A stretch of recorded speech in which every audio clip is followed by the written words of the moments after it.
Good evening, live from this news center of the Sultanate of Oman television. Here we present to you a 7 o'clock news bulletin. First, the headlines. His Majesty Sultan Qaboos greets the Emir of Qatar on the anniversary of his country's National Day. Light rains fall in a number of wilayats as the Sultanate is affected by a trough of low pressure system.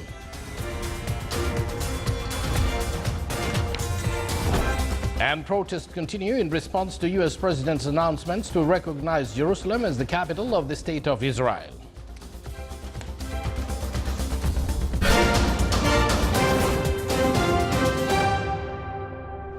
Good evening once again, and thank you for joining us. Those were the headlines, and now the news in detail. His Majesty Sultan Qaboos bin Saeed has sent a cabal of greetings to His Highness Sheikh Tamim bin Hamad Al Thani, Emir of Qatar, on the anniversary of his country's National Day. His Majesty the Sultan also has sent a cabal of greetings to His Excellency Mahamadou Issoufou of the Republic of Niger on his country's National Day. Light rains fell today in a number of wilayats as the Sultanate is affected by a trough of low pressure in the Governorate of Musandam. Slight rains fell in the wilayats of Khasab and Kumzar. The Governorate of South Sharqiya witnessed slight rains today, namely in the wilayats of Sur, Al-Kamil wal-Wafi, Ja'lan Bani Bu Ali, Ja'lan Bani Bu Hassan and Masira. The area of Oqad in the wilayah of Salala in the Governorate of Dhafar also witnessed slight rains today.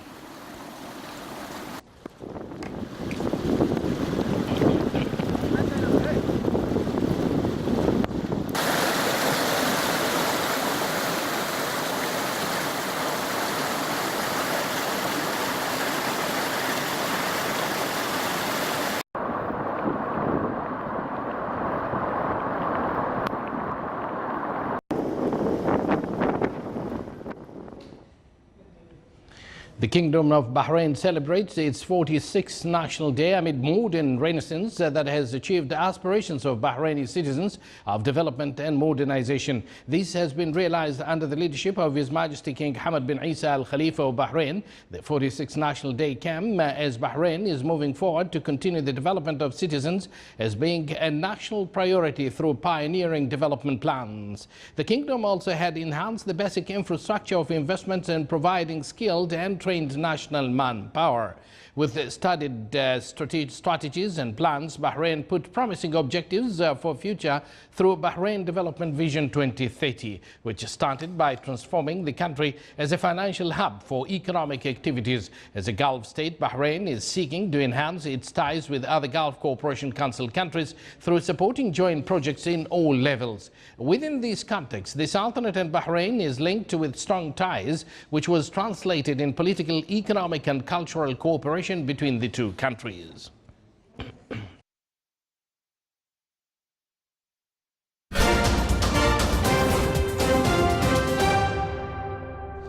Now all the way to Palestine. Palestinian protesters pelted the Israeli security forces with rocks, and they responded with tear gas and rubber bullets as the two sides clashed today in the West Bank.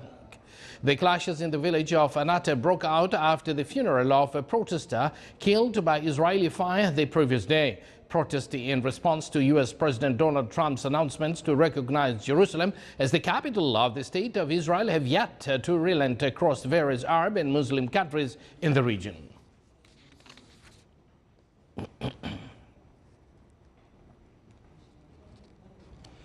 Egyptian authorities opened the Rafah crossing point in the Gaza Strip today for humanitarian access. It is the first time that the Rafah crossing has been opened on the Egyptian side following the killing of 305 people in an extremist attack in Sinai last month. The crossing will be open for 3 days for humanitarian cases. In 2007, Hamas wrestled control of Gaza by force, provoking an Israeli-Egyptian blockade that severely restricted the movement of most of Gaza's 2 million inhabitants. Hamas withdrew from the crossings on November 1st, implementing the first step of an Egyptian broker deal to end the rift with Palestinian President Mahmoud Abbas's Fatah party.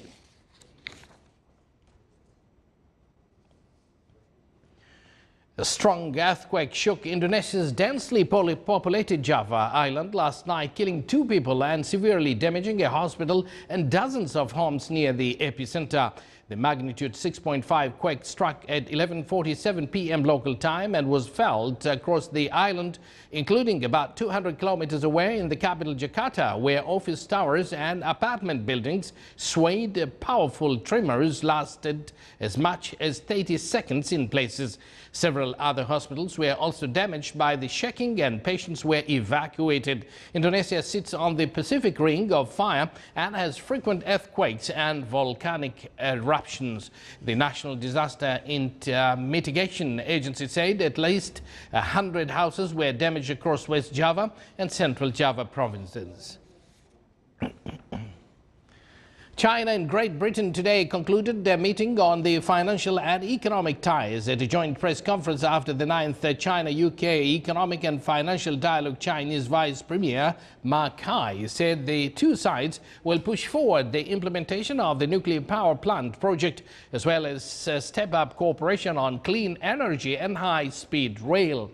The UK Chancellor for the Ex-Chairs Philip Hammond said the Chinese government and the enterprises can expect a transition deal between the UK and European Union, where there is a replication of the status quo for UK's position in a single market, the customs union and the European Union Court of Justice. British leaders are looking to China for trade and investment as they try to fashion a new global role and offset reduced access to the other 27 nations of the European Common Market.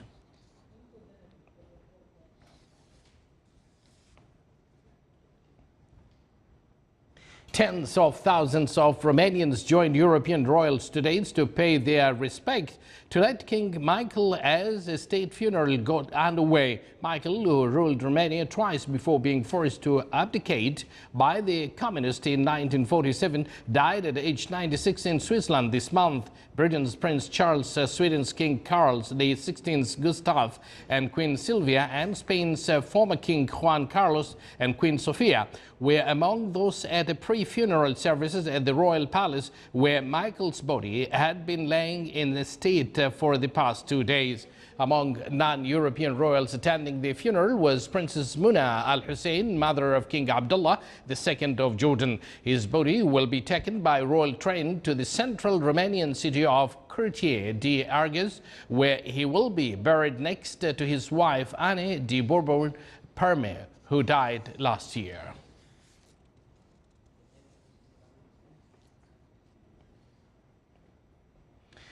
Many airports have problems dealing with bird strikes. By the one in America's farthest north community is having issues lately with marine mammals. A barbed seal in October found its way onto a runway at Oud-Gar-Vik, formerly Barrow. On Thursday, it was 2 polar bears. A state equipment operator foreman said he was wrapping up an early morning runway inspection when he saw the young bears. They ran off when they saw his truck. He said airport personnel are not authorized to haze or chase the protected marine mammals. He said he was happy they ran towards a snow dump rather than airport buildings or equipment where they could have been a danger to people outside vehicles.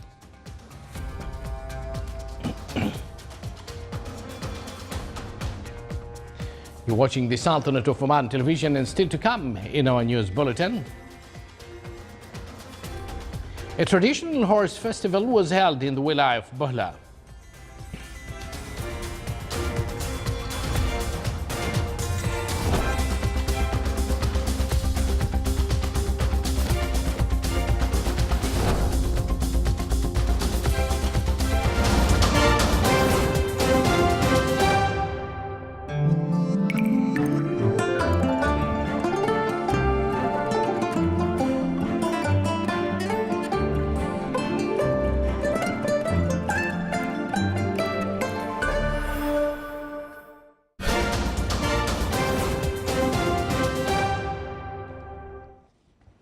Welcome back to the news from the Sultanate of Oman television. The Sultanate's trade balance recorded a surplus of 1.2 billion Oman Riyals by the end of 2016. According to the statistic issued by the Minister of Commerce and Industry, the total value of imports reached 9 billion Omani Riyals, whilst the total value of export reached more than 10 billion Riyals. Meanwhile, the total trade volume reached around 19 billion Riyals. The biggest surplus was achieved through trades with the Asian countries, which recorded more than 5 billion Riyals. Meanwhile, the total value of exports with these countries reached around 7.3 billion Omani Riyals.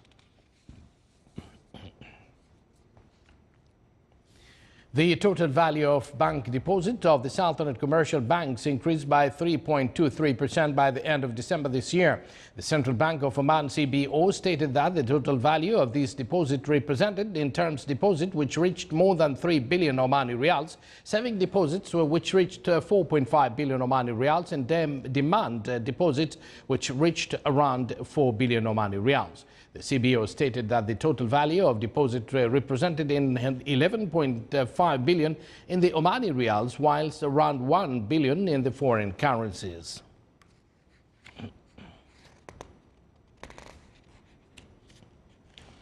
Coinciding with the Sultanate celebrations of the 47th Glorious National Day, and in order to focus on youth talents, the Department of Heritage and Culture in the Governorate of Bahrain organized a cultural evening. During the event, a number of art paintings on all Al-Razha traditional arts and Arabic calligraphy were displayed. The evening attracted various society segments, especially those interested in the Omani heritage. The event was concluded with a theatre show on the Sultanate National Day and the achievements being accomplished under the reign of His Majesty the Sultan.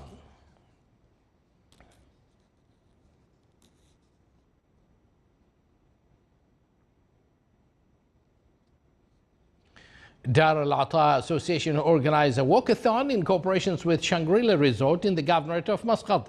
The event aimed to collect donations to support low-income families through paying T-shirts of the walkathon. A number of volunteers took part in the walkathon. The event included various activities such as traditional art show.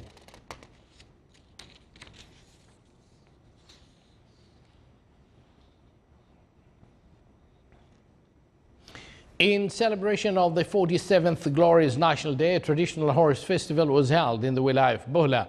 The event was presided over by His Excellency Sheikh Saad bin Mohammed Al Mardouf Al Saadi, Minister of Sports Affairs. Our reporter Saleh bin Khilfan Al Rahbi was at the event, and he made this following report. Arabian horses enjoy a special position in the Sultanate. The Horse Festival, which was organized by the Equestrian Association in the Wilayah of Bahla in cooperation with the Omani Equestrian Federation, emphasizes the ongoing attention paid to the traditional horse sports and the Omani heritage. Omanis always are connected with the horse rides and horse activities. And we as Oman Equestrian Federation, we are supporting the local people to carry on and do those kind of festivals, and we are supporting them. And as you know, there are so many rules and regulations that the federation are taking into consideration, and we are taking different type of marks. So we at the end of the year we evaluate which wilayat have succeeded in making a good festival. The participating jockeys from different wilayas of the Sultanate exhibited their horsemanship and handling skills of the horses in a show called Al-Arda. This show was accompanied by traditional horse songs such as Hambal and Thorib. This is for me very good chance to show my skills and learn more and show the people how they're riding the horse, and this is good sports. The event also included poetry recital sessions, while the Omani Women's Association in the Wilayah of Mahut presented some art forms. Other traditional art groups from Nizwa and Bahla performed traditional dances and songs. In addition, Al-Dhahira gliding team displayed their skillful air performances to entertain the audience. This festival is very nice and I like it. It's very important for me. I like to see this horse and I like to see this jockey and I like to see the traditional Omani for women and men. The festival was held in celebration of the 47th Glorious National Day. It included a race of two parts. The first part, named Bahla Fort, was for a distance of 800 meters. The second part, called Jibreen Castle, was for a distance of 1 kilometer. On the sideline of the festival, there was a display of some traditional horse equipment and other traditional products made in Bahla. At the end of the event, the participants and sponsors were honored. Such festivals help revive the heritage of horse games and encourage the Omani youth to engage in equestrian activities, which will in turn keep horse traditions alive. From the Wilaya of Bahla, Saleh bin Khalfan al-Rahbi, Al-Dakhliya Governorate. Welcome back. This is the Sultanate of Oman Television. Before we end this news bulletin, here are the main points once again. His Majesty Sultan Qaboos greets the Emir of Qatar on the anniversary of his country's National Day. Light rains fall in a number of wilayats as the Sultanate is affected by a trough of low pressure system. And protests continue in response to US President's announcement to recognize Jerusalem as the capital of the State of Israel. With that, we do conclude this news bulletin. Thank you for joining us and good night.